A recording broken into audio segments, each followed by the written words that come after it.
এটা মুসলিম দেশ, কাজে এটার আদালত ইসলামী শরীয়ত অনুসারে পরিচালিত হতে হবে। এটা মুসলিম দেশ, এটার সংসদ ইসলামী শরীয়ত অনুসারে পরিচালিত হতে হবে।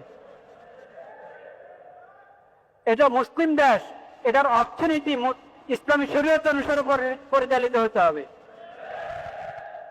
এটা মুসলিম দেশ, এটার রাজনীতি ইসলামী শরীয়ত অনুসারে পরিচালিত হতে হবে। এর উত্তর দিলা না, এর উত্তর দিলা না।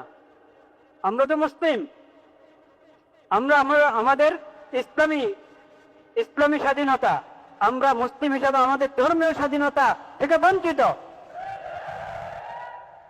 সেজন্য সব সংস্কার হয়ে যাচ্ছে, কিন্তু হ্যাঁ, শরীয়ত, ইসলামী শরীয়তের বিশেষজ্ঞদেরকে ছাড়া সমস্ত সংস্কার হয়ে যাচ্ছে। কিন্তু আর মতবিনিময়কে মতামত দিচ্ছেন, কিন্তু ফায়সালা কে করবে?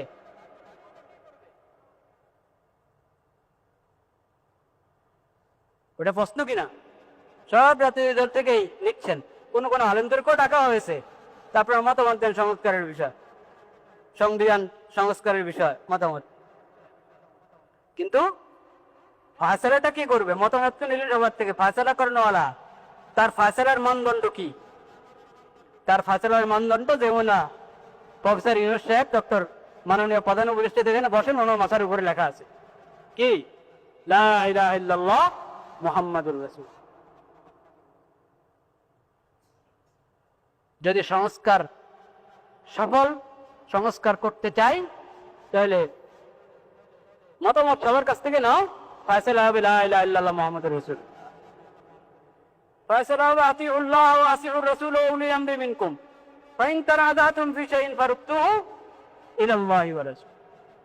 মাজলুম, ঠিক কথা।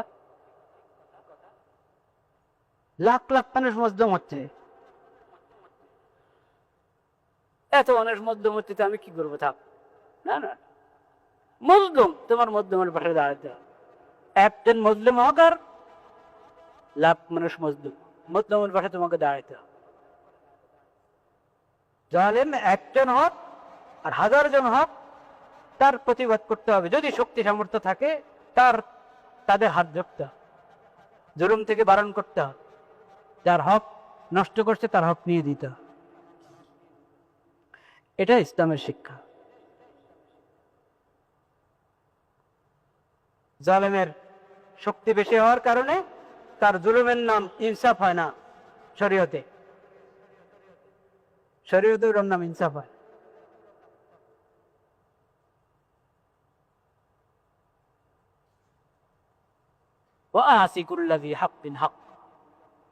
প্রত্যেক হকওয়ালাকে তার হক দান কর।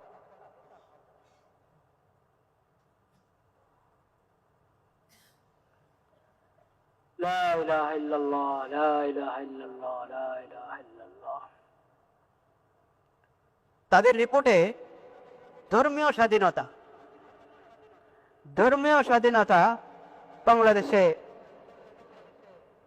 যথাযথ পালিত হচ্ছে না, স্বাধীনতা পাচ্ছে না। কারা পাচ্ছে না? এই দেশে বিভিন্ন ধর্মের মানুষ আছে, ইসলাম ধর্মের মানুষও আছে কিনা? হ্যাঁ, তো ইসলাম ধর্মের লোক যারা মুসলিমরা তাদের কি কি অধিকার থেকে বঞ্চিত হচ্ছে, ওদের রিপোর্ট ছাপাও। তা তো বললে না। বাংলাদেশের ধর্মীয় স্বাধীনতা উপস্থিতির রিপোর্টে ছাপাচ্ছে, ওটার তালিকার মধ্যে মুসলিম সংখ্যাগরিষ্ঠ, তাদের ভাষায় বললাম, ওদের কি কি অধিকার নষ্ট হচ্ছে ওটার তালিকা নেই, ওদের তালিকা নেই।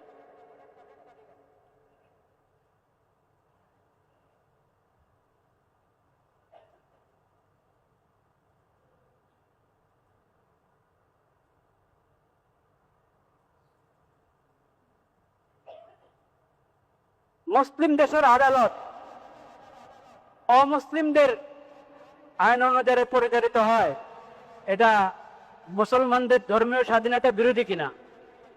হ্যাঁ, তুমি এটা বলছো? তোমরা যখন পুরা দুনিয়ার গুরু, সবাইকে উপদেশ দিবা, সবার সহযোগিতা করবা, তুমি এখানে মুসলমানদের সহযোগিতা করো। এটা মুসলিম দেশ, কাজে এটার আদালত ইসলামী শরীয়ত অনুসারে পরিচালিত হতে হবে। এটা মুসলিম দেশ, এটার সংসদ ইসলামী শরীয়ত অনুসারে পরিচালিত হতে হবে।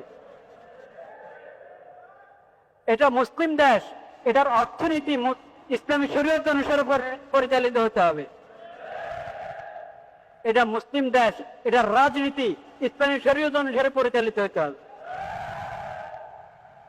এর রিপোর্ট তো দিলা না, এর রিপোর্ট তো দিলা না। আমরা তো মুসলিম, আমরা আমাদের ইসলামী স্বাধীনতা, আমরা মুসলিম হিসাবে আমাদের ধর্মীয় স্বাধীনতা থেকে বঞ্চিত। তোমরা আমাদের দেশের সরকারকে নথিহট্টাতে করবে না।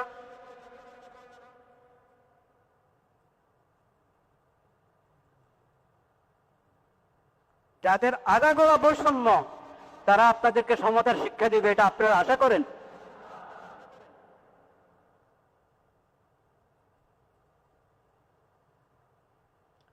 অন্য ধর্মের লোকদের জন্য আলাদা আদালত থাকবে, আলাদা আদালত থাকবে। তাদের বিশেষ ধর্মীয় যে বিষয়গুলো, সেটার জন্য আলাদা আদালত, সরকারি ব্যবস্থা থাকবে। কিন্তু রাষ্ট্রধর্ম যখন ইসলাম, এখানে অধিকাংশ নাগরিক মুসলিম, তো তাদের আদালত তো ইসলামী তরিকা হবে। কিন্তু ইসলামী তরিকাতে এটা আদালত পরিচালিত হয়, অন্য ধর্মের লোকদের জন্য ভিন্ন আদালতের প্রয়োজন হবে না। বলেন সুবহানাল্লাহ। এটা আমি তাদের ভাষায় কথা বলব। ইসলামী তরিকার আদালত হলে অন্য যে কোনো ধর্মের লোকেরা তাদের ব্যক্তিগত যে বিষয়গুলো আছে, তাদের ধর্মীয় বিষয়ে মামলা আমাদের এখানে দায়ের করা হলে, সেখানে দুটা ভাগ আছে, দুটা ভাগ। যেহেতু ইসলাম একমাত্র সত্য ধর্ম, যেখানে অমুসলিমদের কল্যাণ কোথায় ওই বিষয়ে বিধান দেওয়া আছে শরীয়তে, সেই বিধানটা পরিচালিত হবে। তারা ইনসাফ চায়, ইনসাফ ভালোভাবে পাবে, শরীয়তের তরিকায় তাদের ফয়সালা করে দেবে। আর একান্ত যেটা ওদের নিজস্ব বিষয় শরীয়ত, তাদেরকে তাদের যে ধর্মীয় স্বাধীনতা দিয়ে রেখেছে শরীয়ত, ইসলামী শরীয়ত, সে অনুসারে তাদের ফয়সালা করে দিবে।